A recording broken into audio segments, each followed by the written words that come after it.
channel Shakespeare and Beyond, your destination for deep insights into English literature।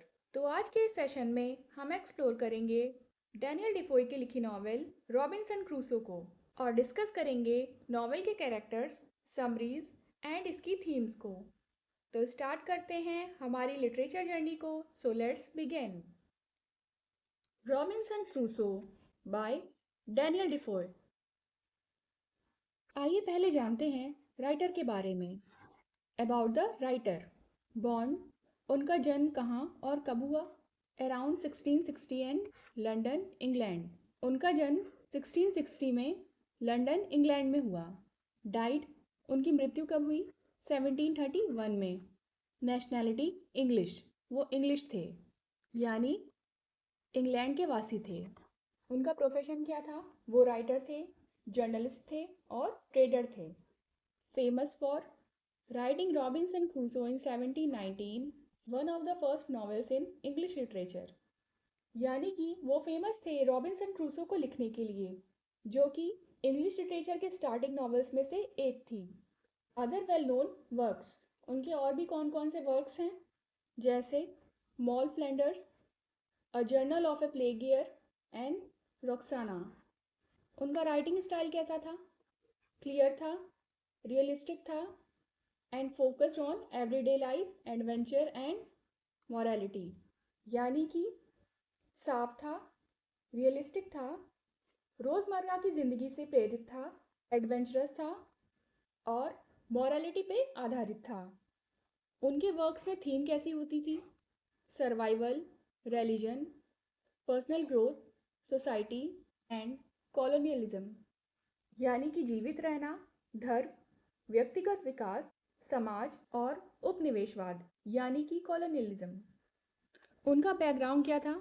Originally trend for the ministry but chose a career in trade and writing. यानी कि शुरुआत में उन्होंने धर्म सेवा के लिए ट्रेनिंग ली, लेकिन बाद में बिजनेस और राइटिंग को चुना। Legacy, considered one of the pioneers of the English novel. यानी कि he was one of the famous writer in writing English novels. अब जानते हैं ब्रीफली स्टोरी के बारे में। About the story. Robinson Crusoe is a novel written by Daniel Defoe and first published in 1719. It's often considered one of the first English novels and foundational work of realistic fiction. यानी कि Robinson Crusoe Daniel डिफोय द्वारा written novel है, जो पहली बार 1719 में publish हुई। इसे अक्सर इंग्लिश के पहले रियलिस्टिक नॉवेल्स में से एक माना जाता है। Realistic fiction means made up story that feels like real life. यानी कि रियलिस्टिक फिक्शन ऐसी फिक्शन होती है या स्टोरी होती है जो रियल लाइफ की तरह फील होती है। The novel tells the story of Robinson Crusoe, a young English man who defies his family's wishes to go to sea. After a series of adventures and misfortunes, he ends up shipwrecked on a deserted island, where he lives for 28 years, facing solitude, danger and hardships. यानी कि कहानी एक युवा अंग्रेज Robinson Crusoe की है, जो अपने परिवार की इच्छा के खिलाफ समुद्र यात्रा पर निकल जाता है। कई एडवेंचर और मिसफॉर्चून के बाद उसका जहाज टूट जाता है और वह एक सुनसान आइलैंड पर फंस जाता है। वहां वह 28 साल तक अकेलेपन, खतरों और कठिनाइयों का सामना करता है। Crusoe eventually encounters Friday, a native man he rescues from cannibals, and the two form a bond. बाद में वह फ्राइडे नाम के एक नेटिव आदमी से मिलता है और उन्हें नरभक्षियों यानी कि कैनिबल से बचाता है और दोनों के बीच दोस्ती हो जाती है। Next, main characters. अब देखते हैं कहानी के मेन कैरेक्टर्स के बारे में। First, Robinson Crusoe, a protagonist and narrator of the novel, an adventurous Englishman who is shipwrecked on a deserted island, intelligent, resourceful and spiritually reflective, represents themes of survival, self-reliance and colonialism. Robinson Crusoe यह कहानी का hero और narrator है। यह एक साहसी अंग्रेज है जो एक सुनसान आइलैंड पर जहाज दुर्घटना के बाद फंस जाता है। यह बुद्धिमान है, समझदार है और स्पिरिचुअलिटी से सोचने वाला है। जीवित रहना, आत्मनिर्भरता और कॉलोनियलिज्म यानी उपनिवेशवाद के विषयों को रिप्रेजेंट करती है। Second, Friday. A native man Crusoe rescues from cannibals, becomes Crusoe's companion and servant. Loyal, quick to learn, and symbolizes the noble savage. Idea common in 18th century literature. Highlights themes of culture, race, and colonial power dynamics. Friday एक स्थानीय आदमी है जिसे Crusoe cannibal से बचाता है। Cannibals यानी कि नरभक्षियों से। यह क्रूसो का साथी और सेवक बन जाता है। यह वफादार है, जल्दी सीखने वाला है और 18th सेंचुरी में नॉवेल सैवेज यानी कि मूल व्यक्ति की अच्छाई का प्रतीक है। यह संस्कृति, जाति, कॉलोनियलिज्म, पावर के मुद्दों को बताती है। Third, Crusoe's father. A sensible and conservative man who advises Crusoe to avoid dangerous adventures. Represents traditional values and voice of reason. Crusoe के पिता समझदार हैं और कंजर्वेटिव हैं, जो क्रूसो को खतरनाक साहसिक कार्यों से बचने की सलाह देते हैं। यह ट्रेडिशनल वैल्यूज और समझदारी को रिप्रेजेंट करते हैं। Fourth, the captain of the Portuguese ship. A kind and honest man who helps Crusoe return to Europe, buys Crusoe's plantation and supports him in regaining his wealth. Portugal ship का captain. यह दयालु है और ईमानदार व्यक्ति है जो क्रूसो को यूरोप लौटने में मदद करता है। क्रूसो की जमीन भी खरीदता है और उनकी दौलत वापस पाने में सहायता करता है। Fifth character, jury. A young boy who escapes slavery with Crusoe early in the story. Loyal and brave, but Crusoe later sells him, revealing colonial attitude of the time. Jury, जो कि एक युवा लड़का है और कहानी की शुरुआत में क्रूसो के साथ स्लेवरी यानी दास्ता से भागता है। वफादार है, बहादुर है, लेकिन बाद में क्रूसो उसे बेच देता है, जो उस समय की कॉलोनियल सोच को दर्शाता है। अब देखते हैं नॉवेल की समरी क्या है।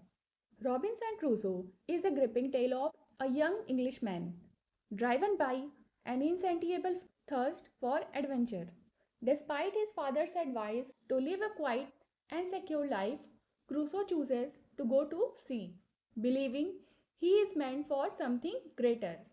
His early voyages are filled with danger, and after a series of misfortunes, including shipwrecks, slavery, and escape, Crusoe finds himself on a fateful journey that changes his life forever. Robinson Crusoe एक young Englishman की रोमांचक कहानी है जिसे साहस और नए एडवेंचरों की तीव्र इच्छा होती है। वह अपने पिता की सलाह के बावजूद कि वह सुरक्षित और शांत जीवन जिए, क्रूसो समुद्र यात्रा पर निकल जाता है। During one such voyage, Crusoe's ship is destroyed in a violent storm, and he becomes the sole survivor, cast ashore on a remote and uninhabited island. With nothing but his wits and the scattered remains of the ship, he begins the long, difficult process of survival. He builds a shelter, hunts animals, grows crops, and even makes his own tools. The island becomes his world, and Crusoe learns to master it through years of patience, labor, and ingenuity. यानी कि उसकी शुरुआती यात्राएं खतरों से भरी होती हैं। कई दुर्घटनाओं जैसे जहाज टूटना, गुलामी और भागना। इसके बाद वह ऐसे सफर पर निकलता है जो उसकी पूरी जिंदगी बदल देता है। एक बार उसके जहाज पर जोरदार तूफान आता है, जहाज तबाह हो जाता है और वह अकेला जीवित बच निकलता है। वह एक दूर दराज और सुनसान आइलैंड पर फंस जाता है और जहाज के टूटे हुए सामान के सहारे वह जीवित रहने के लिए मेहनत करता है। वह एक आश्रय बनाता है, जानवरों का शिकार करता है और फसल उगाता है और अपने उपकरण खुद बनाता है। आइलैंड उसकी पूरी दुनिया बन जाता है और वह धैर्य, मेहनत और होशियारी से उस पर काबू पाता है। Over time, the emotional weight of the isolation begins to take a toll. Crusoe turns to religion, reflecting deeply on his past sins and mistakes. He finds solace in the Bible and begins to see his survival as a part of God's plan, growing spiritually as he adapts to his new life. यानी कि धीरे धीरे अकेलेपन का भारी असर उसके मन पर पड़ने लगता है। क्रूसो धर्म की ओर मुड़ता है, अपने पिछले पापों और गलतियों पर सोचता है। वह बाइबल में सांत्वना पाता है और अपने बचने को भगवान की योजना समझने लगता है। उसकी आत्मा मजबूत होती है और वह नई जिंदगी को अपनाता है। After many years, Crusoe discovers that the island is not entirely deserted.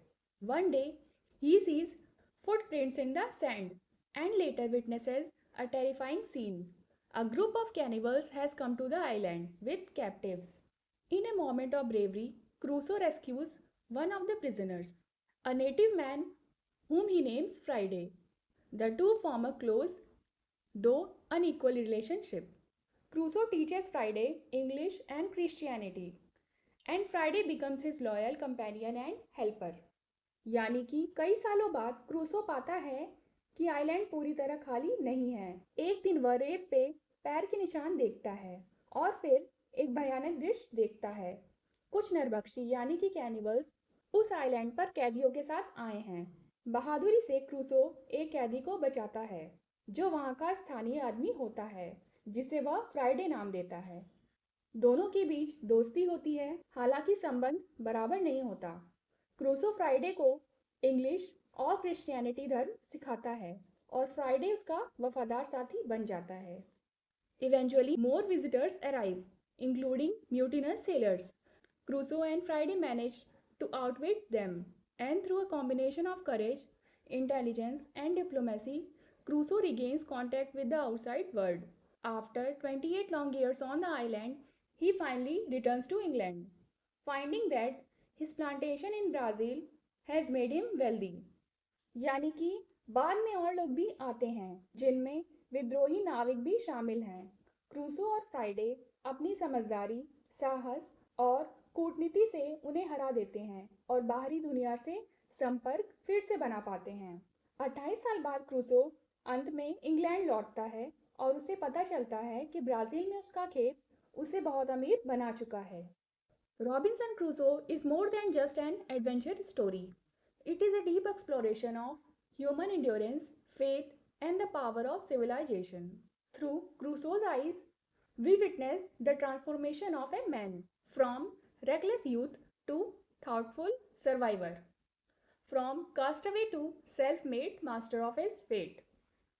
यानी कि रॉबिन्सन क्रूसो केवल एक साहसिक कहानी नहीं है, बल्कि यह इंसानी धैर्य, विश्वास और सभ्यता की ताकत की गहरी खोज है।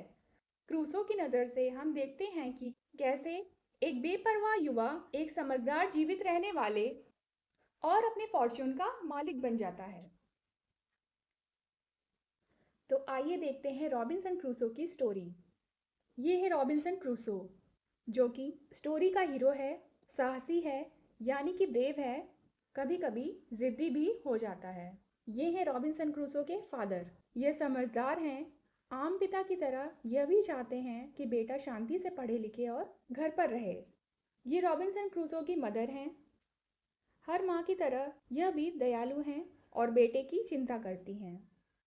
ये है फ्राइडे, जो कि रॉबिन्सन क्रूसो को आइलैंड पर मिलता है और उसका दोस्त बन जाता है। यह वफादार है और ईमानदार है।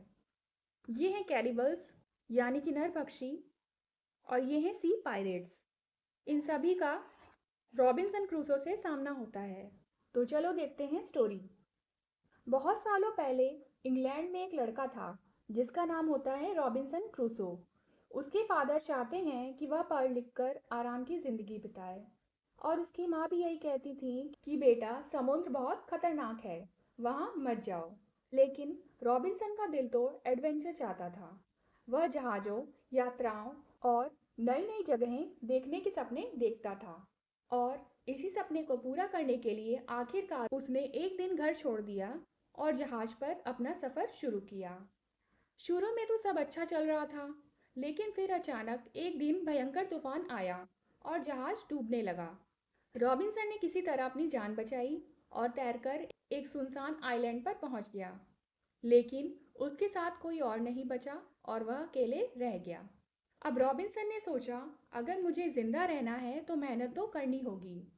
वह अपने टूटे फूटे जहाज से खाने पीने का सामान और औजार निकालता है, पेड़ों को काटकर एक छोटी सी झोपड़ी बनाता है, फिर वहाँ खेती करना शुरू करता है और अनाज उगाता है। वहाँ उसने बकरियां पाली और उनका दूध पिया, और इसी तरह करते करते उसने धीरे धीरे अकेले रहने की कला भी सीख ली। तो अब उसकी फ्राइडे से फ्रेंडशिप कैसे होती है? तो एक दिन उसने देखा कि कुछ आदिवासी लोग आइलैंड पर आए हैं। वे लोग एक आदमी को मारने वाले हैं। तभी रॉबिन्सन ने हिम्मत दिखाई और उस आदमी को बचा लिया। यहाँ से फ्राइडे रॉबिन्सन का दोस्त बन गया और फिर वे दोनों मिलकर आइलैंड पर रहने लगे और काम करने लगे। फिर कई सालों बाद समुद्री डाकुओं का एक जहाज वहां आया। तब रॉबिन्सन और फ्राइडे ने मिलकर डाकुओं से मुकाबला किया। आखिरकार उन्हें जहाज मिल ही गया और वे इंग्लैंड लौट गए।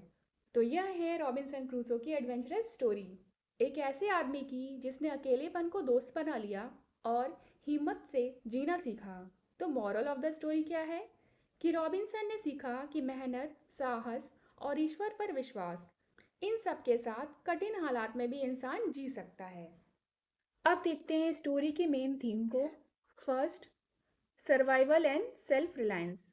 Crusoe learns to survive alone using intelligence, hard work and creativity. Highlights human resilience in the face of adversity. Survival and self Reliance यानी कि जीवित रहना और आत्मनिर्भरता। क्रूसो अकेले अपने दिमाग, मेहनत और नई सोच से जिंदगी बिताना सीखता है। यह दिखाता है मुश्किलों के सामने इंसान कितना मजबूत हो जाता है। Second, religion and Providence. Crusoe experiences a spiritual awakening during his time on island, emphasizes faith, repentance and belief in the divine guidance. Religion and Providence यानी कि धर्म और ईश्वरीय योजना। आइलैंड पर रहते रहते क्रूसो का आध्यात्मिक जागरण होता है। यह विश्वास, पश्चाताप, भगवान की मदद पर भरोसा करने का महत्व बताता है। Third, colonialism and power. Crusoe sees himself as the ruler of island and treats Friday as a servant, reflects European attitudes of racial and cultural superiority. Colonialism and power यानी कि उपनिवेशवाद और सत्ता। क्रूसो खुद को आइलैंड का मालिक समझता है और फ्राइडे को नौकर की तरह देखता है। यह यूरोपीय सोच में नस्ल और संस्कृति की सुपीरियॉरिटी के नजरिए को दर्शाता है। Civilisation versus nature. Crusoe brings order to the island, trying to civilise it, explores the tension between wild nature and human control. Civilisation versus nature यानी कि सभ्यता बनाम प्रकृति। क्रूसो आइलैंड पर व्यवस्था लाता है और उसे सभ्य बनाने की कोशिश करता है। यह जंगल और इंसानी नियंत्रण के बीच संघर्ष को दिखाता है। Fifth, isolation and society. The story explores how isolation affects the mind and spirit. Crusoe's eventual longing for companionship shows the human need for connection. Isolation and society यानी कि अकेलापन और समाज। कहानी बताती है कि अकेलापन कैसे मन और आत्मा पर असर करता है। क्रूसो का अंत में साथी की तलाश करना इंसान की जुड़ाव की जरूरत को दर्शाता है। Sixth, economic individualism. Crusoe treats his survival like a business, taking inventory and managing resources, reflects early capitalist values and the Protestant work ethic. Economic individualism यानी कि आर्थिक व्यक्तिवाद। क्रूसो अपनी जिंदगी को एक बिजनेस की तरह संभालता है, सामान गिनता है और संसाधनों का प्रबंधन करता है। यह शुरुआती पूंजीवाद और कड़ी मेहनत की प्रोटेस्टेंट सोच को दर्शाता है। अब देखते हैं लिटरेरी डिवाइसेस जो नॉवेल में यूज हुई हैं। First, first person narration. The story is told from Crusoe's point of view, allowing readers direct access to his thoughts, feelings and experiences. यानी कि पहले व्यक्ति की कहानी। कहानी क्रूसो की नज़र से सुनाई जाती है, जिससे लिसनर्स उसके सीधे विचार, भावनाएं और अनुभव समझ पाते हैं। Second, realism. Daniel Defoe uses detailed descriptions of Crusoe's survival techniques and daily life to create a realistic and unbelievable world. Realism यानी कि वास्तविकता। डैनियल डिफोय ने क्रूसो के जीवित रहने के तरीके और रोज़मर्रा की ज़िंदगी को विस्तार से बताया है, जिससे कहानी सच जैसी लगती है।